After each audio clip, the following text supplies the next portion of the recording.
Hi, Chris Rogers from SensiML here. We are showing our smart drill demo.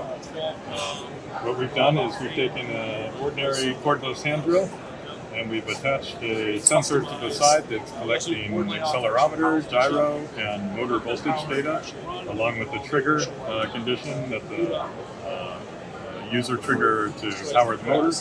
And we're classifying various states of drilling fasteners. So one state is simply that nothing is happening. Next state is that we're driving a screw. The next is that we're removing a screw. And then the final and most interesting state is the fault state, where with a Phillips bit, for instance, it's quite easy to strip the bit within the fastener. Demonstrate here.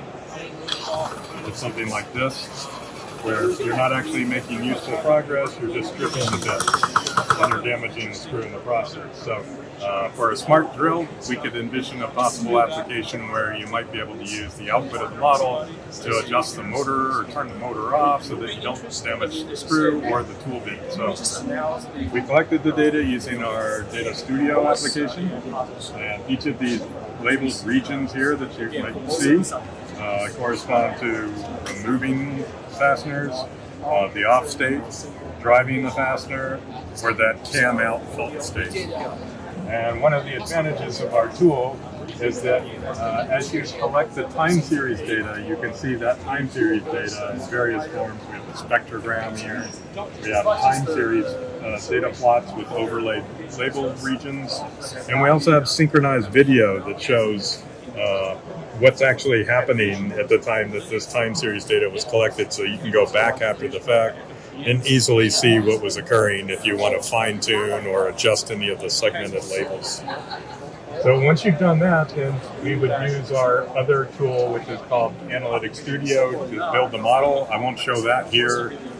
What we'll do is instead just focus on the resulting model.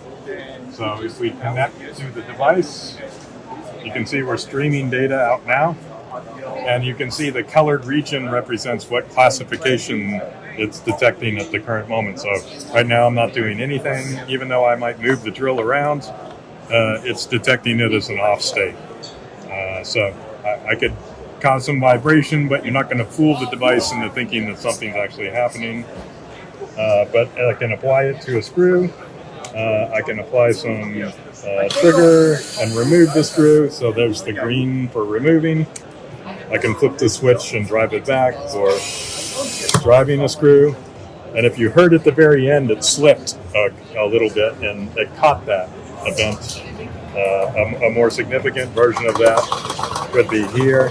I'm just continually stripping that screw and I'm detecting that event too. So very simple model, took us about half a day to collect the data. It took less than 10 minutes to actually generate the model. We flashed it to the device, and so very quickly we've gone all the way from a concept to a working model on the device for our smart drill.